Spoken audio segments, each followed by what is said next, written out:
오전 12시 많은 참여 바랍니다.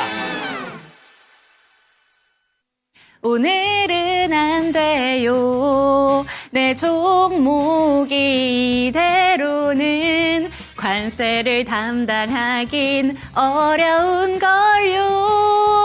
네, 오늘은 박화요비의 그런 일은 이라는 노래로 한번 출발을 해봤습니다. 관세 전쟁이 다시 한번 불이 붙은 건가라는 생각이 듭니다. 오후장에 다시 한번 국내 증시가 충격을 받았죠. 미국과 중국의 관세 전쟁이 예고가 되게 되면서 국내 증시 충격에서 벗어날 수 없을 것 같다라는 생각이 드는데요. 그래도 막판까지 플러스권은 유지를 해줬습니다. 하지만 어제 너무 많이 빠졌기 때문에 여전히 가야 될 길은 많은데 피해주와 수혜주는 어떤 것이 될까 이 시간 체크해 보도록 하겠습니다. 오늘장 윤재 초이스는 이렇게 잡아봤습니다. 일단 캐나다와 멕시코는 30일 관세 유예가 좀 됐는데 일단 중국에 대해서는 대화를 오늘 안에 하겠다라는 내용이 나왔지만 결국에는 추가 관세가 붙게 됐습니다. 제목 한번 만나보시죠.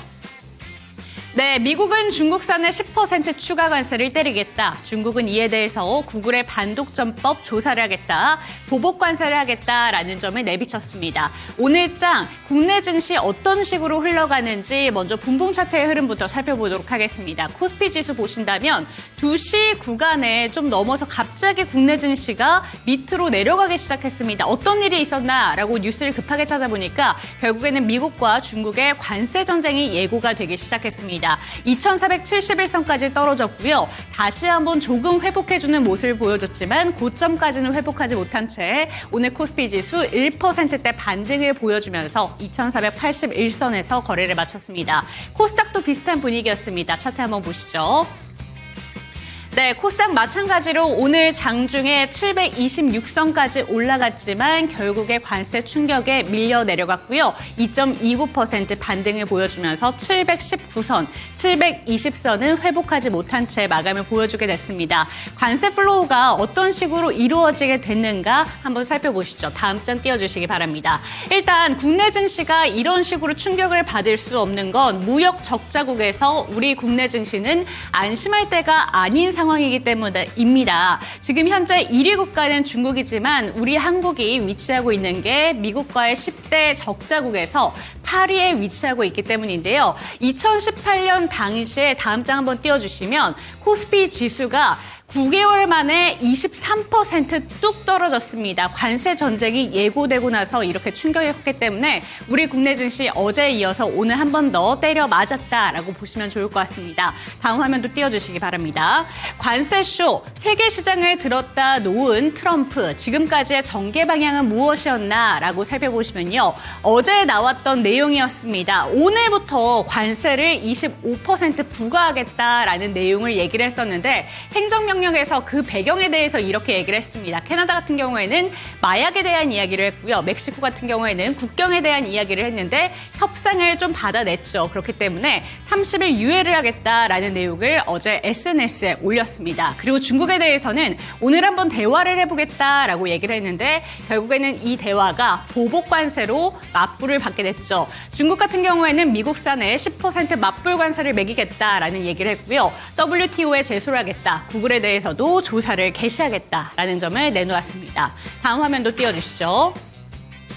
네, 결국에는 관세 전쟁이 예고됐습니다. 백악관 대변인은 로이터 통신 속보에서 이렇게 밝혔는데요. 트럼프 대통령이 이번 주 후반까지 시진핑 중국 국가주석과 대화할 일은 없다라고 못을 받게 됐습니다. 2.0이 시작됐다라고 됐기 때문에 우리 국내 증시 충격에서 벗어날 수 없게 됐는데요. 다음 화면 띄워주시기 바랍니다. 그렇다면 피해주와 수혜주 찾기 다시 한번 고려를 해봐야 될 것 같은데요. 피해주를 보신다면 일단 배터리, 자동차, 가전에 대해서 이야기가 되고 있습니다. 현지 공장이 캐나다와 멕시코에 상당히 많이 몰려있기 때문인데요. 여기에서 자동차 같은 경우에는 또 별개로 보는 시선도 있습니다. 마지막에 차트를 하나씩 보여드릴 텐데 피해가 제한적이다라는 내용도 나와 있고 대표적인 수출 품목인 반도체와 철강 종목들도 피해가 될 수 있다라고 보고 있습니다. 반면에 수혜주 같은 경우에는 정유와 히토류에 대해서 이야기를 하고 있는데 히토류 반사수혜 기대감, 다시 한번 올라오고 있다는 점 알면 되시겠고요. 중립지역, 어떻게 보면 청정구역이다라고 보실 수 있는데 금융주, 조선, 방산, 인터넷 섹터, 운송산업 같은 경우에는 오히려 운임을 올릴 수 있다라고 보고 있고요. 지금 AI 소프트웨어 단으로 집중이 되면서 이쪽도 중립구역에 속해 있다라는 내용이 나와 있습니다. 피해 종목들에 대한 차트 흐름 그리고 수혜 종목들 어떤 내용들이 지금 기사를 통해서 보도가 되고 있는지 마지막 장 띄워주시기 바랍니다.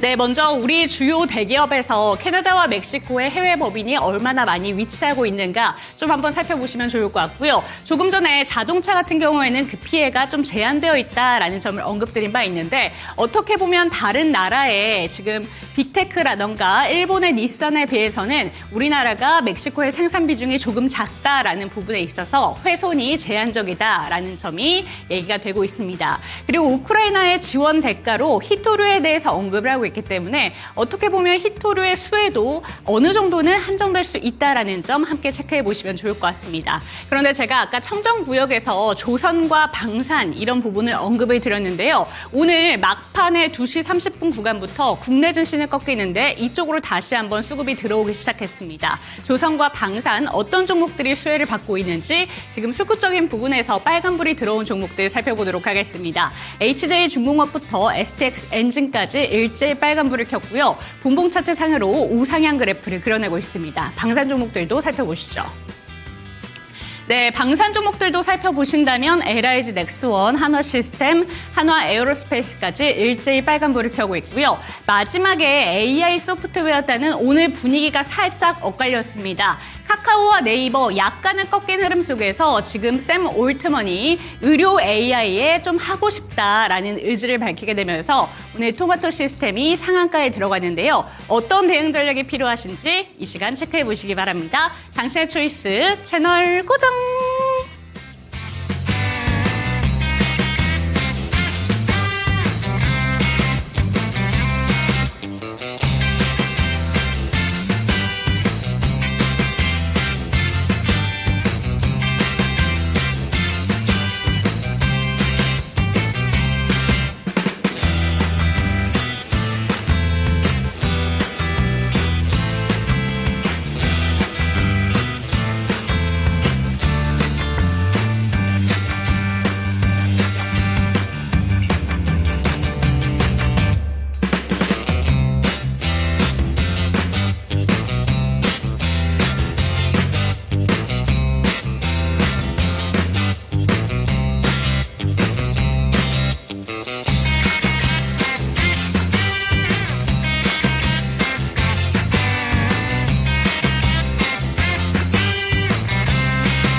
정답이 없다.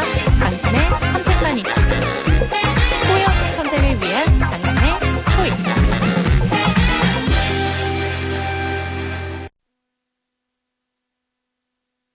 네, 후회 없는 선택을 위한 당신의 현명한 초이스를 도와드릴 저는 이윤지고요. 이 시간 함께하실 전문가부터 소개해드리도록 하겠습니다. 유한타증권의 지문상 차장과 이 시간 함께합니다. 차장님 안녕하세요. 안녕하세요. 네, 오늘 시장 어떻게 보셨는지부터 여쭤보고 싶습니다. 사실 어제는 관세 충격에서 좀 시장이 크게 밀려 내려갔는데 오늘 다시 한번 그 부분에서 반등하나 싶더니 2시 30분 구간에 다시 한번 주가가 밀려 내려가기 시작했습니다. 미국과 중국의 관세 전쟁이 다시 한번 예고가 된 것 같은데요. 오늘 시장 어떻게 보셨을까요, 차장님? 사실 아침 오전장까지만 하더라도 굉장히 좋았어요. 근데 다행히도 이제 끝내는 종가 기준으로 볼 때는 이제 양봉 마감을 하기는 했는데 도지 모양으로 좀 마감을 하다 보니까 네. 상승분은 어느 정도 일부 종목들은 좀 반납을 하고 이제 마감이 되는 흐름을 보였었고 오전장까지만 하더라도 이제 저는 개인적으로 시장에 대한 어떤 주도주는 시가총액 상위 종목군들 기준으로 보면 SK 하이닉스가 저는 여전히 대장주격이라고 생각이 들었는데 오전장에 약간 소폭 1% 이상의 플러스권으로 보였다가 대부분 상승 부분들은 전부 다 반납을 하고 뭐 마감되는 모습을 보고 나서 여전히 시장에 대한 분위기는 마냥 긍정적인 분위기는 아니다라고 네. 생각이 들었고 내용적인 부분들을 보면 트럼프 대통령이 당선이 되면서 이제 이게 트럼프가 시작이 됐는데 결국은 다들 아시겠지만 이제 관세로 인해서 어느 정도의 그 협상을 하기 이전에 어떤 협상 카드로 관세를 계속 좀 뭐 이것저것 뭐 관세 뭐 타겟 국가들이라고 해가지고 뭐 중국이든 캐나다든 멕시코든 조금씩 트럼프 대통령이 좀 공격 아닌 공격을 하고 있잖아요. 네. 그럼에도 불구하고 아니나 다를까 어제 전일장 데이터 나온 것들 보면은 ISM 제조업 지수가 생각했었던 것보다 그 기대 이상으로 잘 나왔거든요. 그만큼 일단 시장에 대한 분위기가 제조업 경기가 조금씩 살아나고 있는 부분들을 확인할 수가 있었던 것 같고 오늘의 한국 시장 반등은 결국은 관세가 올려준 게 아니라 ISM 제조업 지수로 인해서 그동안에 좀 약간 제조업과 관련된 어떤 시클리컬 종목들이 많이 눌렸었다라고 한다면 네. 오늘 같은 경우는 사실상 기존의 주도주들이 약간의 기술적 반등을 노리면서 그동안 많이 하락했었던 섹터들, 뭐 2차 전지도 마찬가지였었던 그렇죠. 것 같고요. 일부 반도체 종목군들도 일부 어느 정도의 그 약간의 기술적 반등의 시그널이 나왔다라고 이해를 하는 게 맞지 않을까 싶고 뭐 전반적인 흐름으로 볼 때는 한국 증시는 어찌됐든 글로벌 선진 지수보다는 매도 먼저 맞았었던 부분들도 있었기 때문에 그로 인해서 조금의 하방 경직은 좀 나타나지 않을까 그런 생각을 하고 있습니다. 네, 좋습니다. 아쉽게도 근데 오늘 제가 한 11시 구간까지만 봤을 때에도 저희 시가총액 상위 종목들이 전체적으로 거의 다 빨간불을 켜고 있었는데 지금 종가 흐름을 살펴보니까 오전과는 확실히 다른 분위기를 나타내고 있습니다. 결국에는 윤제 초이스에서 오늘 관세의 피해주, 수혜주 그리고 중립 섹터에 있는 부분들에 대해서 한번 짚어보긴 했는데 이쪽에 대해서 차장님께서는 어떻게 생각하시는지 궁금합니다. 실제로 가장 피해를 본다면 어디가 피해를 많이 볼지 수혜 종목들은 있을지 이 부분은 어떻게 보실까요? 사실 섹터 우리나라 종목들 기준으로 해서 관세로 인해서 수혜를 보거나 네. 피해를 보거나 그런 어떤 명확한 그 구분점을 갖고 있는 종목은 저는 개인적으로 보이질 별로 없다, 않는다고 네. 생각이 들고 있고요. 다만 외국인 기준으로 볼 때 이머징 마켓에 들어갈 만한 패시브 자금이라던가 액티브적인 어떤 펀드 플로우 상에서의 네. EM 지수에 대한 어떤 비중을 늘리냐 줄이느냐 그런 관점으로 봐야 된다라고 생각이 들고 있고요. 여전히 서두에서 말씀드렸다시피 한국 증시는 작년에 매를 굉장히 세게 때려 맞았어요. 네. 그렇기 때문에 이런 부분에서 볼 때 뭐 이머징 EM 지수의 비중 확대는 한국 코리아 지수 기준으로 볼 때는 충분히 확대돼야 된다라고 생각이 들고 있고요.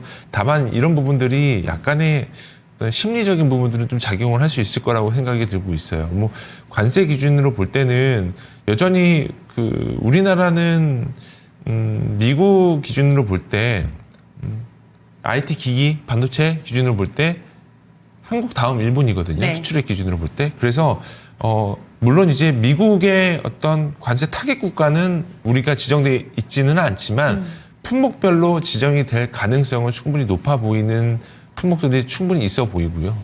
뭐 가령 대표적인 부분들이 세탁기라고 생각이 들고 네. 있고, 뭐 세탁기 기준으로 볼 때는 미국이 수입국 기준으로 볼 때 한국이 1등이거든요. 그래서 항상 트럼프 일기 때도 마찬가지였지만 세탁기가 또 반덤핑 규제 관련된 부분들로 인해서 관세를 때려 맞기도 했었던 부분들이 있기 때문에 그런 부분들로 인해서 어떤 품목별 기준으로 볼 때는 때려 맞을 수도 있겠다라는 네. 생각이 들지만 가령 이런 부분들이 상장사 기준으로 삼성전자가 그 백색가전으로 세탁기 차지하는 비중이 얼마나 많을까요? 그렇게 많지 않거든요. 그래서 개별 종목마다 피해보는 부분들은 크지는 않을 수도 있겠다라는 생각이 들고 다만 뭐 조금 지나봐야 되기는 하겠지만 뭐 여러 품목들이 있잖아요. 국내로 치자면 철강도 네. 있고요. 그리고 여러 품목들이 있기 때문에 약간의 어떤 중립적인 부분들에 인한 섹터들은 있지 않을까 싶습니다. 뭐 가령 예를 들면 미디어 엔터 섹터들 같은 경우는 사실 트럼프 관세랑은 사실은 별개의 섹터라고 생각이 들고 있고 그리고 내수도 사실 그렇게 큰 의미를 지니지는 않을 걸로 생각이 들고 있어요. 그래서 무형의 자산을 생산을 하거나 네. 내지는 내수 기반의 비즈니스를 하고 있는 회사들 같은 경우는 사실 수혜도 피해도 아닌 약간의 중립적인 이슈로 인해서 약간의 여기는 좀 안전지대 역할이다라고 생각되는 부분들이 있을 거고 뭐 바이오 디벨로퍼 섹터들 역시도 마찬가지인 상황이기 때문에 지금 최근에 약간의 시장의 변동성을 보이는 부분들에 있어서 바이오 섹터들은 사실은 수급도 굉장히 좋고요. 오늘도 반등 세게 나왔죠. 네, 그리고 뭐 기타적인 부분들을 봤을 때 네. 여전히 조금의 주가 상승의 발목을 잡고 있는 섹터는 반도체, IT 기기, 전자장비 쪽일 가능성이 높아 보이는 부분들이 있기 때문에 이런 부분들은 우리가 전체적인 한 섹터의 악재다라고 판단할 수는 없을 거라고 생각이 들고 있고 시장 전체적인 국내 증시의 디스카운트 요인의 일부는 될 수는 있겠습니다만 우리가 트럼프 일기 때도 한번 경험을 했었기 때문에 이런 부분들이 시장의 방향성을 좌지우지하거나 그러지는 않을 걸로 생각이 들고 있어요. 이게 조금 추가적으로 말씀을 드리자면 트럼프 정부에서 어느 한 국가에 관세를 품목별로 매긴다라고 할 네. 경우에는 바로 진행되지 않고 대략적으로 한 30일 정도의 여유를 준다고 합니다. 그래서 며칠 전까지만 하더라도 미국 트럼프 대통령이 멕시코랑 캐나다에 25% 네, 관세를 매긴다고 했는데 거기에서 추가적인 부여 기간이 30일 정도 줬기 때문에 그 30일 정도 주면서 실무자격에서의 또 협상이 진행이 될 수 있을 걸로 생각이 들고 있기 때문에 결국 관세는 협상 카드 중에 하나라고 볼 수밖에 없지 않을까 이런 생각을 하고 있습니다. 네, 관세로 인해서 피해 수혜 그리고 중립 섹터를 나눌 때 정확한 근거를 찾기가 참 힘들다라는 점을 짚어주셨습니다. 하지만 이렇게 중국과 미국의 보복 관세 이야기가 나오자마자 불이 붙기 시작한 섹터가 저는 두 가지 섹터를 좀 ACTS 상에서 찾아볼 수가 있었는데 조선과 방산 섹터가 일제히 좀 우상향 그래프를 그려냈어요. 그럼 이쪽도 한번 찾아보니까 무풍지대다라는 얘기가 많이 나오고 있는데 결국에는 협상 카드를 우리가 좀 쥐고 있어서 그런 게 아닐까라는 생각이 들더라고요. 이쪽의 우상향 그래프를 오늘 분봉 차트 상에서 나타내는 부분에 대해서는 차장님 어떻게 보실까요? 조선은 충분히 그럴 만한 가능성이 있다라고 네. 생각이 들고 있고요. 이 미국 같은 경우는 사실은 자체적으로 생산 가능한 어떤 조선의 도크라던가 이런 부분들이 기술적으로 굉장히 열악합니다. 네. 근데 미국 입장에서는 어쨌든 트럼프 대통령이 이제 추구하는 어떤 결과적인 어떤 조선의 방향성 기준으로 볼 때는 LNG 조선 건조를 하려고 하게 되면 중국의 힘을 빌릴 수 없잖아요. 그래서 한국 조선의 그런 어떤 것들을 힘을 빌릴 수 빌리고 있다. 싶어 하는 부분들은 네. 있는데 그게 실질적으로 이루어질지 이루어지지 않을지는 사실은 계약 상대방의 입장이 따라서 다를 가능성이 높아 보이기 때문에 그게 뭐 현실화되지 않겠냐, 될 거다라고 얘기하는 거는 사실은 그림 그리는 거나 마찬가지라고 네. 생각이 들고 있기 때문에 의미는 없다라고 생각이 들고 있고 방산 같은 경우도 사실 실질적인 부분들을 볼 때는 미국과는 조금은 약간 궤가 달라요. 이게 우리나라 지금 NIG 넥스원과 하나 에어로스페이스, 현대로템 이런 회사들이 생산하고 있는 무기 체계는 사실은 재래식 무기이기 때문에 지금 미국이 이제 경계하는 장사정 굉장히 그 장거리 어떤 순환 미사일이라던가 아니면은 굉장히 유도 미사일이라던가 스텔스 어떤 그런 기능을 가지고 있는 거라던가 그런 것들이 아니고 우리는 사실 뭐 자주포라던가 그쵸. 뭐 중거리 대부분이 그 약간 미들 궤도에 있는 대부분의 그런 어떤 재래식 무기거든요. 그래서 그게 트럼프가 관세를 매긴다고 해가지고 방산 쪽에 타격을 입거나 그러지는 않아요. 왜냐하면 계약 상대방이 대부분 중동 쪽이라던가 북유럽이라던가 호주 쪽이라던가 그런 쪽이기 때문에 미국이랑 다이다이로 해서 협상하거나 그러지는 않고 네. 되려 우리가 미국의 전투기를 사오죠. 그래서 전반적인 흐름으로 볼 때는 그런 궤라고 이해를 하시는 게 맞고 이게 어떤 미국이 패를 지고 있어서 방산 쪽에 너네 이거 안 하면 뭐 관세 때릴 거야 이렇게 할 수 있는 상황은 아니기 때문에 무풍지대이기는 하지만 수혜주로 볼 수는 없다라고 보는 게 맞을 것 같습니다. 그럼 한 가지만 더 여쭤볼게요. 트럼프 일기 행정부 때도 관세 전쟁이 예고가 되면서 그때랑 지금 현재 상황이랑 비교하시는 분들이 참 많은데 그때도 관세 전쟁이 보편 관세처럼 얘기가 됐던 거는 마찬가지였던 것 같습니다. 근데 그때 당시에 그럼 실제로 수혜를 받던 섹터가 있을까요? 아니요, 전혀 없어요. 전혀 없었어요. 그러면 없었어요. 지금도 여전히 수혜 섹터라고 좀 분류가 되고 있는 쪽도 경계할 필요가 있다라고 보시는 거죠. 수혜 섹터라고 보실 만한 섹터를 찾자면 조선 말고는 사실상 보이진 않죠.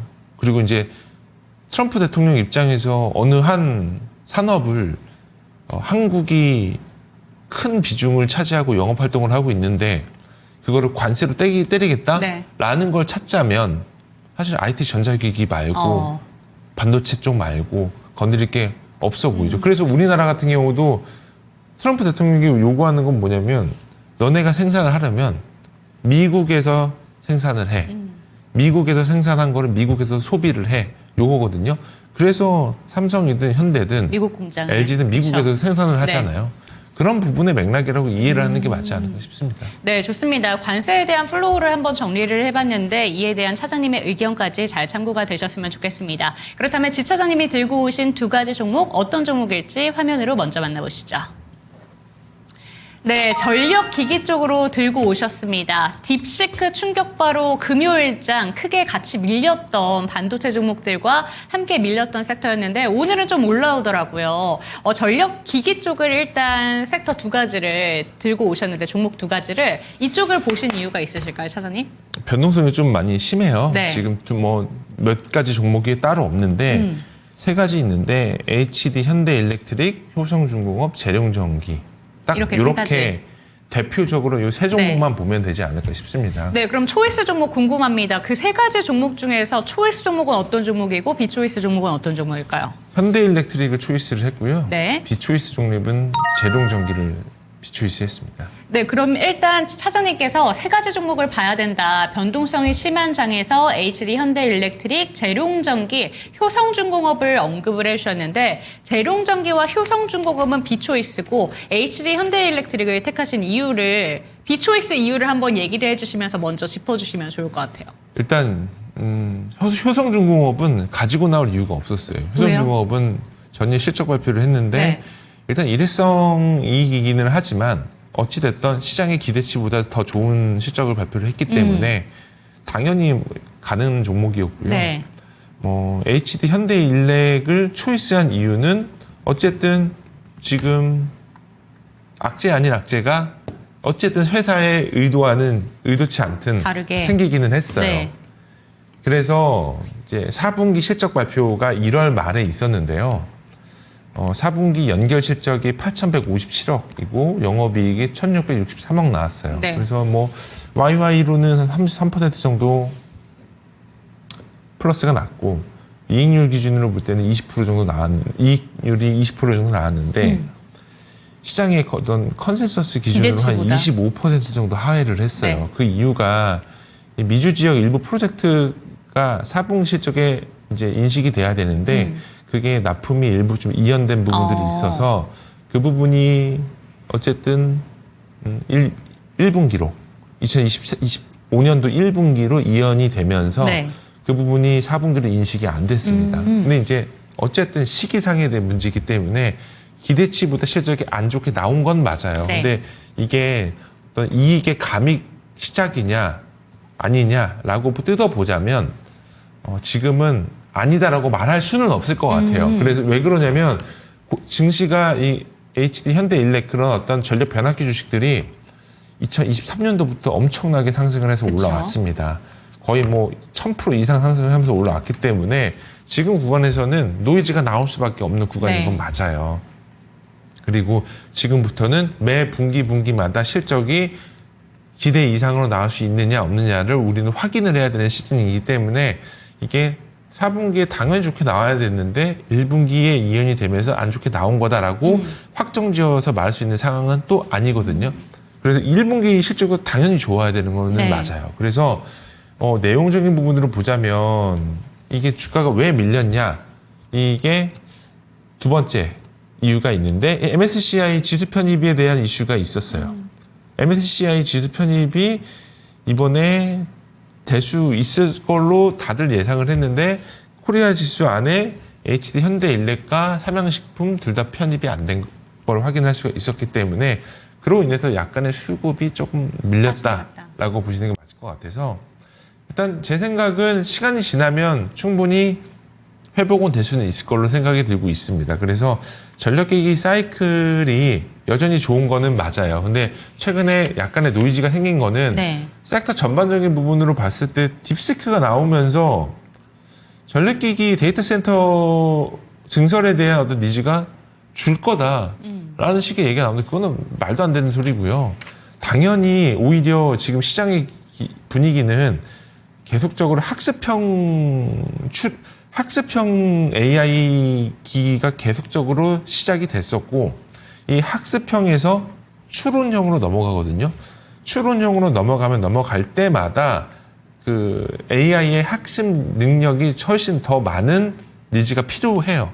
그러면 그럴수록 전력기기에 대한 니즈도 더 커지고요. 네. 그러면서 결국은 발열도 많아지고 데이터 센터의 어떤 니즈도 굉장히 커지기 마련인데 그러면서 이런 어떤 변압기 주식들, 전력기기들 주식들이 디사이클 될 가능성이 높아 보인다라고 얘기가 나오는 거는 사실은 조금 어불성설일 얘기가 일 가능성이 굉장히 높아 보이고 전반적인 흐름으로 볼 때 여전히 CSP 전방 산업에서 투자를 여전히 많이 하고 있는 부분들이 있고 올해 아마도 사실상 굉장히 많은 투자를 할 가능성이 높아 보이기 때문에 올해도 여전히 좋아 보이는 건 맞습니다. 다만 아까도 말씀드렸다시피 2023년도 초부터 급격하게 주가가 상승했었던 부분들은 투자자로 하여금 약간 눈높이를 올릴 수밖에 없는 그런 상황이 나타날 수 있을 만한 부분들이 조금은 아쉬운 부분으로 작용이 될 수 있을 걸로 생각이 들고 있고 현대일렉트릭 기준으로 볼 때 어쨌든 이 주가가 올라가는 부분들을 계속적으로 우상향해서 보여주려면 주주 가치를 극대화하려는 모습도 좀 보여줘야 하는 부분들이 있기 때문에 배당도 배당 그리고 뭐 주주 환원도 주주 환원 여러모로 진행을 할 가능성이 충분히 높아 보입니다. 네, 차장님께서 오늘 초이스 종목으로 HD 현대일렉트릭에 대해서 이야기를 해주셨는데 일단은 이야기가 나온 게 우리의 기대치를 좀 떨어뜨릴 수밖에 없었던 실적에 대한 노이즈 거기에다가 MSCI 편입이 안 됐다라는 부분에 대해서 이야기를 해주셔서 사실 초이스 종목인데도 긍정적인 부분보다는 앞으로 해야 될 부분이 많다라는 점을 짚어주셨어요. 그런데 언급을 주신 것처럼 HD 현대일렉트릭이 최근 몇 거래일 동안 조정을 받았습니다만 그래도 추세가 꺾이지 않았다라는 부분에서 지금 주가의 흐름이 재롱전기랑 다르게 여전히 우상향하고 있는 그래프로 보인단 말이에요. HD 현대일렉트릭 그럼 목표치는 좀 어느 정도까지 들고 가는 게 좋아요? 정고점 뚫느냐 뚫지 않느냐가 제일 중요한 것 같아요. 다시 한번 이게 도달이 되느냐 안 되느냐. 이게 어쨌든 네. 지금 수치상은 이미 이제 작년 4분기 실적이 연간 실적을 마무리를 했기 때문에 네. 지금 구간에서 회사의 주가의 방향성을 갈리는 부분들은 첫 번째 회사가 올해 2025년도 영업활동 내지는 잠정 영업실적 발표가 일단 제일 중요한 거고요. 네. 올해 얼마나 영업활동을 하겠다라고 이제 얘기하는 게 시장의 어떠한 어떤 방향성을 잡아줄 가능성이 높아 보인다라고 말씀드리는 게 맞고 두 번째는 이제 첫 번째 같은 경우 말씀드렸던 거랑 연장선에서 말씀드린 것이지만 4분기 실적 발표를 했고 지금 1분기 실적 발표할 때까지 꽤 많은 시간이 걸려요. 그래서 적어도 3월에 1분기 실적 결산이 끝나면 지금부터 한 2달 반 정도의 어떤 텀이 있거든요. 네.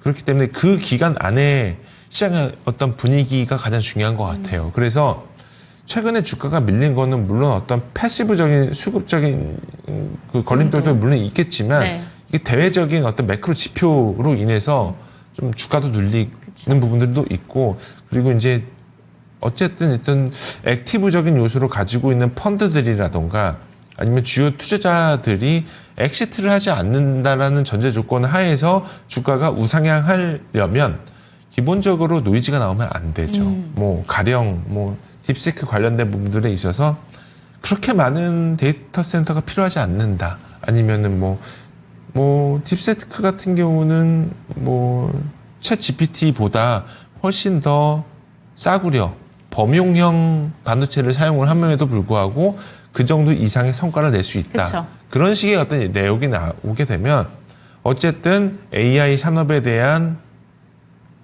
투자한 만큼 네. 인풋 대비 아웃풋이 나오지 않는다라는 어떤 시장에 대한 의구심이 한두 가지가 나오게 되면 또 이런 부분들은 고점에서 20% 30%는 푹푹 밀릴 가능성이 높아 보이기 때문에 저는 지금 구간부터 1분기 실적 발표 전까지는 지금은 약간의 트레이딩 관점으로 보는 게 맞다라고 말씀을 드리고 싶어서 지금 구간에서는 이 정별이 이탈되지 않는 이상은 홀드 하시되 60일선 깨지면은 지금부터는 트레이딩 하시는 게 맞는 걸로 보이고 있습니다. 네, 초이스 종목이지만 트레이딩 전략을 한번 짜주셨으니까 잘 참고가 되셨으면 좋겠습니다. 반면에 재룡전기 같은 경우에는 아까 전에 3가지 종목을 봐야 된다라고 이야기를 해주셨는데 차트 흐름이 전혀 달라요. 이 종목도 한번 봐주시면서 어떤 부분을 얘기해 주실지 궁금하거든요. 재룡전기는 어떻게 보면 좋을까요? 일단 이게 일회성으로 꺾인 거냐 꺾이지 않는 거냐는 좀 시간을 두고 봐야 되지 않을까 싶습니다. 긍정적인 시그널도 있기야 있어요. 이게 어쨌든 이제 실적이 좀 안 좋게 나왔어요. 이 실적이 4분기 실적이 매출액 508억에 영업이익이 127억 나왔습니다. 분기 3분기 때랑 좀 약간 비교를 해보자면 3분기 때에 비해서 매출도 좀 사이즈가 많이 꺾였고요. 네. 영업이익도 많이 꺾였어요. 근데 만약에 1분기에 회복을 해주면 주가는 다시 올라갈 가능성이 높은데 지금 요 구간이 그렇게 마냥 긍정적이지만은 않아요. 왜 그러냐면 1분기 때 650억, 2분기 때 776억, 3분기 때 690억. 이때부터 꺾이기 시작한 거예요. 그럼 1분기, 3분기 때 꺾인 거는 일회성으로 꺾였다라고 이해할 수도 있겠지만 4분기에 갑자기 확 꺾였어요. 4분기에 500억을 찍었죠. 500억이 작년 3분기 실적보다 조금 더 나온 거거든요. 이익 기준으로는 더 못 나왔어요. 그러니까 이런 부분으로 봤을 때는 피크아웃에 대한 또 우려를 하지 않을 수가 없다라고 말씀을 드리는 게 맞을 것 같고요.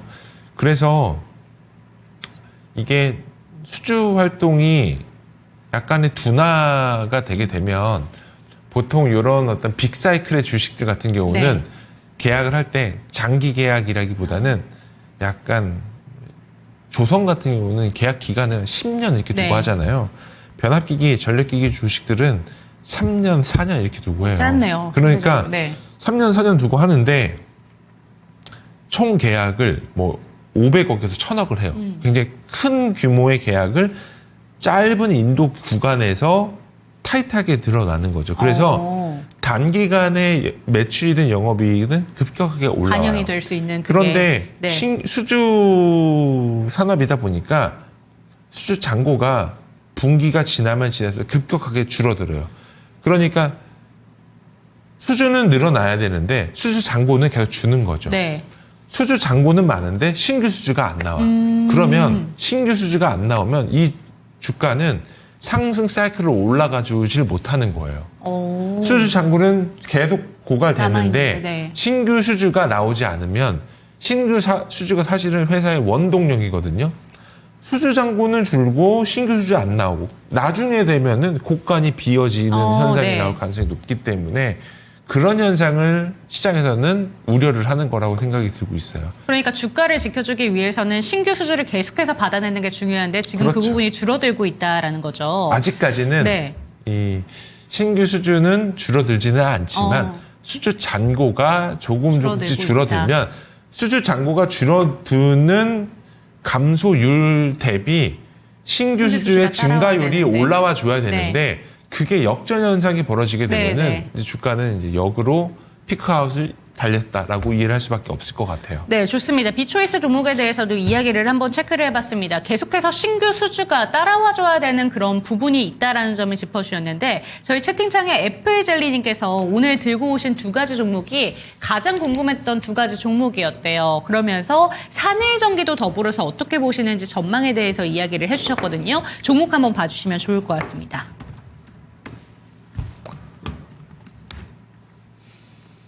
산일전기 마찬가지인 것 같아요. 산일전기도 이 전반적인 흐름으로 볼 때는 이 좀 회사가 이런 플로우로 올라온 건 맞는데 네. 올해 실적도 마찬가지고 다 좋은 것 같아요. 근데 대신에 실적이 꺾이냐 꺾이지 않느냐가 중요하거든요. 아직 실적 발표 안 했어요. 근데 컨센서스는 900억에 266억. 요대로만 나와줘도 사실 나이스한 걸로 네. 생각이 듭니다. 그리고 이제 시장 컨센서스는 그래도 탑라인 성장이 분기마다 15%에서 20% 사이로 성장한다라고 그냥 계산이 돼 있는 것 같은데 지금 사실상 싼 주식은 아니에요. 싸지 않아요. 지금 대장주격으로 걸리는 애들이 지금 멀티플 18배에서 20배 사이에 거래되는데 산일전기도 마찬가지로 25배 정도 거래되거든요. 뭐 당연히 뭐 중형 뭐 대장주보다는 조금은 사이즈가 작은. 싼 주식이기 네. 때문에 조금의 어떤 프리미엄을 그게 이제 프리미엄이라고 얘기하기보다는 약간의 테마와 모멘텀에 붙어 있는 주식이기 때문에 그런 부분들을 반영할 수 있다라고 말씀드리겠지만 그 경계해야 되는 부분들은 충분히 경계를 하시는 게 맞지 않을까 싶습니다. 네, 좋습니다. 차사님과 함께 오늘은 전력기기 섹터 쪽으로 한번 살펴봤습니다. 초이스 종목은 HD 현대일렉트릭이었고요. 비초이스 종목으로는 재룡전기 짚어주신 만큼 참고 잘 되셨으면 좋겠습니다. 오늘장 초이스 종목 HD 현대일렉트릭 살펴봤습니다.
네, 실시간 종목 진단 타임입니다. 참여하시는 방법부터 안내 도와드릴게요. 하단에 보이는 전화번호 02-325-8200번으로 종목명, 매수가, 보유 비중 알려주시면 되겠습니다. 내가 갖고 있는 종목들뿐만 아니라 신규 매수 관점에 대해서도 질문 주셔도 좋고요. 전화 상담이 힘드시다면 유튜브 채팅창에 질문 남겨주시기 바랍니다. 네, 첫 번째 종목으로는 전력기기 섹터를 오늘 차장님께서 들고 오신 만큼 해사랑님의 종목부터 채택 도와드리도록 하겠습니다. 세명전기 한번 살펴볼게요. 6,430원에 10% 들고 계십니다. 오늘 종가랑 크게 차이는 안 나는데 계속 빠지고 있는데 보유해도 될지 이 종목은 어떻게 보시는지 궁금하다라고 질문을 주셨습니다. 어떻게 보실까요? 되게 작은 회사예요. 근데 개인적으로 이런 주식은 가치 평가를 할 수 있는 마냥 여력이 될 만한 회사는 아니에요. 시가총액 네. 800억 정도 되는 회사거든요. 연간 이제 벌어들이는 게 100억이에요. 딱 이 회사는 그냥 사이즈가 딱 100억의 영업이익 한 20억 정도 하면은 굉장히 잘하는 정도. 시장에 굉장히 의미 있게 회사를 어필할 수 있을 만한 모멘텀이 있냐 없냐는 제 생각에 시장에서 만들어지는 그 테마적인 부분들 말고는 딱히 없어 보이거든요. 이거 말고 지금 요즘 좋은 종목도 되게 많아요. 그래서 이게 제가 말씀을 드리는 게 이 종목이 좋다 안 좋다라고 떠나기 이전에 시장에서 소외되는 종목을 가지고 있으면요. 내가 생각하고 있는 상태의 주식보다 훨씬 더 시장이 보지 않아요. 그래서 제가 시청자분들이든 지점 객장에서 상담하시는 손님들이든 말씀드리는 거는 적어도 시가총액 3천억에서 4천억 이상의 종목을 보라고 말씀드리거든요. 그래서 제가 말씀드리고자 하는 건 이런 주식은 웬만하면 사지 마세요. 회사가 안 좋아서 사지 말라고 말씀드리는 게 아니라 일단 업사이드가 볼만한 어떤 기대 할 만한 것들이 딱히 보이지가 않아요. 그래서 이런 것들은 그냥 반등시 매도하시는 게 맞습니다. 네, 좋습니다. 세명전기 살펴봤습니다. 시가총액이 1,000억 원이 안 되는 종목인데요. 그런 만큼 좀 부족한 부분이 많다라는 점도 짚어주셨습니다. 시장에서 초이스를 받지 못할 때 주가가 더 크게 밀리는 경우도 있기 때문에 교체 의견 주셨으니까 참고가 되셨으면 좋겠습니다. 두 번째 종목으로는 저희 방산 종목 한 가지 볼게요. 제일 처음에 질문을 주셨던 용선 제이님의 종목입니다. 한화시스템이고 24,000원에 6% 들고 계십니다. 지금 수익권이시죠. 추가 매수를 해도 될지 그리고 매도가까지 함께 진단 부탁드립니다. 이렇게 올라왔는데요. 오늘 오후장에 다시 한번 불이 붙으면서 고점이 한 7.6%대였고 거의 고점 부근에서 마감이 됐습니다. 하나시스템 어느 정도까지 기대해봐도 괜찮을까요? 네, 하나시스템은 조심스럽지만 이 기존의 방상 주식들이 멀티플 밸류에이션 25배 이렇게 받는 주식들이 한두 가지가 있거든요. 네. 뭐 특히 대표적인 부분들이 LIG 넥스원이 뭐 22배에서 25배까지 받았었는데 하나시스템 올해 실적 기준으로 18배밖에 안 되거든요.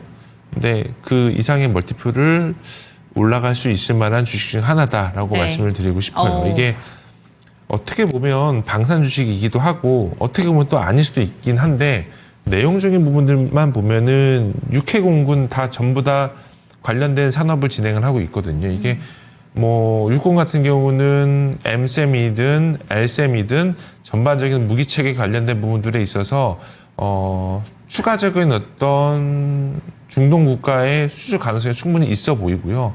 그리고 해군 같은 경우는 지금 필리조선소 인수를 계속 지금 진행을 하고 있잖아요.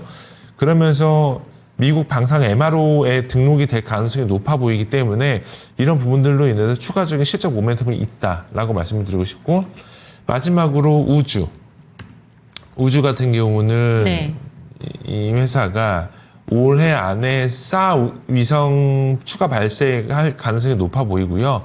그리고 적외도 인공위성 업체인 원앱에 지분 투자를 한 부분들이 있기 때문에 올해 가장 중요한 게 트럼프 대통령이 이제 어쨌든 일론 머스크 테슬라 오너를 주변에 앉히면서 미국의 FCC 위원장 브랜든 칼을 본인의 라인의 사람을 앉혔거든요. 그러면서 적에도 인공위성 발사를 굉장히 많이 할 거고요. 적에도 인공위성 발사를 하려면 가장 중요한 게 민간 주파수 경매를 진행할 가능성이 높아 보입니다. 네. 그렇게 될 경우에 민간 적에도 인공위성들, 특히 대표적인 회사가 스타링크인데 스타링크와 원앱, 유텔셋 이런 부분들에 있어서 위성 쪽에 대한 어떤 시장이 크게 열릴 가능성이 높아 보이기 때문에 그 중심에 하나 시스템이 있을 가능성이 높아 보이기 때문에 올해 사실상 조심스럽지만 하나 시스템이 시장에서 보여줄 만한 것들이 굉장히 많아 보여요. 그래서 저는 업사이드로는 사실 좀 높게 보고 좋게 보고 있어서 이 지금 기준에서 최소 30% 이상은 더 올라갈 가능성이 높아 보이는 주식 중에 하나다라고 말씀을 드리고 싶습니다. 네, 하나 시스템 앞으로도 올라갈 부분이 기대감이 높다라는 점 참고가 되셨으면 좋겠습니다. 홀딩해 보시면 좋을 것 같고요. 다음 종목 넘어가 보도록 할게요. 다빈님의 종목입니다. 퓨런티어 살펴보도록 할 텐데 27,000원에 들고 계시고 비중은 다행히 5% 들고 계십니다. 현재 단가에 추가 매수를 해도 괜찮은지 오늘은 추가 매수 질문이 참 많네요. 진단 부탁드립니다. 이렇게 왔습니다. 현재 종가 23,000원 부근이고 최근에 고점 부근이 32,000원 부근입니다. 너무 크게 밀려 내려간 것 같진 않은데 또 그렇다고 탄력이 이쪽으로 붙고 있는 것 같진 않습니다. 어떻게 보실까요? 전방 산업이 따로 막 좋지가 않아요. 네. 일부 뭐 테마 관련된 부분들도 뭐 자율주행과 연관이 있다라고 얘기하는데 실질적으로 연관 없고요. 그리고 뭐 지금 아다스 시스템 관련된 부분들은 국내에 아다스 관련된 렌즈든 모듈이든 만드는 회사들은 지금 글로벌 기준으로 볼 때는 사실은 관련 없어요. 대부분 테슬라가 사실상 자율주행 관련된 부분들이 가장 큰 기술을 갖고 있는데 테슬라는 사실 아다스 안 해요. 안 하고 다 렌즈로 다 하거든요. 네. 그래서 이 부분들이 결국은 누군가 채택을 해야 되잖아요. 엔드 유저 기준으로 볼 때. 채택을 해줄 만한 회사가 사실 저는 보이지 않는다고 생각이 들고 있습니다. 그래서 간단하게 보면 그냥 카메라 모듈 회사라고 일하는 게 맞기 때문에 그 정도의 어떤 밸류에이션으로만 보는 게 맞습니다. 그렇다면 퓨런티어가 주가가 올라가려면 하이비전 시스템 주가를 봐야 돼요. 하이비전 시스템이 퓨런티어 대주주거든요. 어차피 똑같이 하는 거 똑같은 회사인 네. 거고 그렇기 때문에 퓨런티어가 주가가 올라가려면 선행되어야 할 거는 하이비전 시스템 주가가 올라가줘야 되고요. 하이비전의 실적이 좋아진다면 퓨런티어의 주가도 거기에 따라서 올라갈 가능성이 충분히 있어 보이는 상황입니다. 근데 하지만 전방 산업이 지금 딱히 좋아 보이지가 않기 때문에 전장 쪽이 좀 좋아진다면 분위기는 조금 개선될 흐름을 보이지만 일단 실적 사이클이 뭐 긍정적인 사이클은 절대적으로 아니다라고 말씀을 드리는 게 맞을 것 같아서 일단 2024년도 연간 실적 적자일 가능성이 높고요. 올해 2025년도 연간 실적 사이클이 영업이익 목표가 29억 정도 바라보는데 그렇다고 하면 뭔가 긍정적인 걸로 우리가 비빌 만한 언덕이 있어 보이느냐? 그러지 않아 보입니다. 그래서 반등시 매도하시는 게 맞을 것 같습니다. 네, 퓨런티어를 살펴보기 전에는 하이비전 시스템의 주가가 먼저 선행돼서 올라가야 된다라는 점 짚어주셨으니까 잘 참고가 되셨으면 좋겠습니다. 다음 종목으로는 유한양행 살펴보도록 하겠습니다. 유한양행이 아니네요. 자양분과 무지개님의 오스코텍 살펴보도록 하겠습니다. 35,000원이고요. 15% 매수가까지 올 수 있을지 질문을 주셨습니다. 물타기를 해야 될지 고민입니다. 라고 이야기를 해주셨는데 재롱전기를 어제 물타기를 했다가 좀 손해를 많이 보신 것 같아요. 그래서 오스코텍을 물타기를 할 때도 걱정이 많으신 것 같은데 이 종목 궁금합니다. 일단 유한양행과의 관계성을 봤을 때 두 종목 모두 오늘 플러스권에서 마감이 되는데 오늘 이슈 살펴보니까 유럽에서 리브리반트가 피하 주사 제형 승인 권고를 받았다라는 내용이 뜨긴 했습니다. 근데 그렇다고 크게 반응도 나오진 않는 것 같거든요. 어떻게 보는 게 좋을까요? 오스코텍은 지금 노이즈가 좀 있죠. 이거 주주들이 또 이게 회사 상대로 해서 뭐 소송 아닌 소송도 할 것 같은 느낌이 네. 드는데 핵심 자회사 제노스코를 상장시킨다고 얘기를 하잖아요. 그것 때문에 주가가 계속 못 가는 거 아닌가 싶습니다. 그래서 전반적인 흐름이 주주를 위한 거에 아니라고들 판단이 되는 게 네. 맞기 때문에 그게 이제 먼저 해결이 돼야 회사의 모멘텀이 좀 다시 발생되지 않을까 싶습니다. 그래서 아직까지는 조금 노이즈가 있는 부분들은 지금 뭐 워낙 바이오 종목도 좋다고 해서 한두 가지 종목도 찝어가지고 지금 주가가 고점 대비 많이 빠졌기 때문에 싼 거 아니냐라고 얘기할 수 있겠지만 이런 그 약간의 소액 주주와 노이즈가 있는 주식은 첫 번째 아직 주주총회 안 했잖아요. 주주총회 전후로 사시는 게 맞아요. 그 주주총회에서 표대결을 일부 한다면 거기서 개인 주주들이 어느 정도의 어떤 입김이 작용이 되냐 안 되냐가 가장 중요하거든요. 그래서 이게 한번 주주 지분을 한번 볼까요? 충분히 개인 소액주주분들이 이길 수 있을 만한 가능성은 있어 보이네요. 네. 대주주 지분이 12%밖에 안 되는데요. 그렇기 때문에 지금 현재 기준으로 볼 때는 제 개인적인 생각은 그냥 트레이딩 하신다면 지금 구간에서는 충분히 들어오셔도 괜찮을 것 같다는 생각이 들고 있고 뭐 기노업으로 들어간다면 넘어야 할 산은 조금 있어 보인다. 그래서 지금 기준으로 볼 때 업사이드 한 15% 정도 잡고 손절 라인 60에서 깨지기 전까지만 보시는 게 맞지 않을까 싶습니다. 네, 마지막 종목까지 살펴봤습니다. 오스코텍 조금 업사이드 부분을 짚어주셨으니까 이 부분 참고가 되셨으면 좋겠습니다. 마지막 종목 오스코텍에 대한 진단 들어봤고요. 그렇다면 내일장은 어떤 부분을 좀 집중해보는 게 좋을까요, 사장님? 계속 매주 이제 시장 말씀드릴 때 한국 증시 바닥 찍었다라고 이제 작년 말부터 좀 계속 복잡하게 아니면 재미없게 말씀드리고 있는데 개인적인 생각은 글로벌 증시가 약간의 밀린다 하더라도 한국 주식은 여전히 하방 경직은 잡혀 있다라고 말씀을 드리고 싶습니다. 네. 그리고 여전히 넘어야 할 산들은 굉장히 많은데 많음에도 불구하고 밸류에이션의 매력도가 한두 가지 종목들이 나오는 게 너무 많아요. 특히 이제 반도체 장비 종목들 같은 경우는 여전히 뭐 선단 쪽 안 좋고 HBM 노이즈 있다라고 얘기하시는 분들은 많겠지만 그래도 그런 거 감안한다 하더라도 역사적인 저평가 구간에 놓여 있는 종목들이 한두 가지가 아니에요. 그래서 지금은 씨앗을 뿌리기 굉장히 좋은 시기다라고 말씀을 드리고 싶고요. 지수 기준으로 보더라도 지금 구간에서는 사실 뭐 걱정할 정도의 사이클은 아니다. 2,400이기 때문에 업사이드로 충분히 2,600까지 돌파할 수 있다라고 말씀을 드리고 싶고 환율, 물가, 수치 다 전부 다 저점입니다. 그래서 현재부터는 뭐 IT 테크 업종들 뭐 하루에 종목 4, 5% 빠지는 종목들 있잖아요. 그런 종목들 수급 보시고 4, 5% 정도 밀렸으면은 이 정도 선에서는 좀 매수를 해보셔도 될 만한 종목들이 한두 가지가 아니기 때문에 IT 테크, 엔터, 뷰티 업종들 올해 굉장히 좋을 겁니다. 그래서 이런 종목들 대장주 위주로 좀 보시는 게 맞고요. 뭐 소형주 종목 1,000억, 뭐 1,000억, 2,000억짜리 이런 거 보시면 안 돼요. 지금은 대장주들이 다 털려 있는 구간이기 때문에 주가 많이 밀렸다 1,000억, 2,000억짜리 건드렸다가 시장 반등 안 나올 때 이런 종목들 수급 안 나옵니다. 네. 그래서 이런 종목들 위주로 저가 매수 유효한 타이밍이다라고 말씀드리고 싶습니다. 네, 내일장 전략까지 챙겨봤습니다. 사실 내일장 전략이기보다는 지금부터 담아야 되는 종목들 잘 선별을 해보자라는 좀 중장기적인 모멘텀 부분까지 짚어주셨으니까 참고해보셨으면 좋겠고요. 오늘 이 시간 마무리를 해보도록 하겠습니다. 종목에 대한 상승과 하락은 보장하지 않는다는 점 기억해주시고 내일 이 시간도 저희와 함께해 주시기 바랍니다. 시청해주신 여러분 고맙습니다.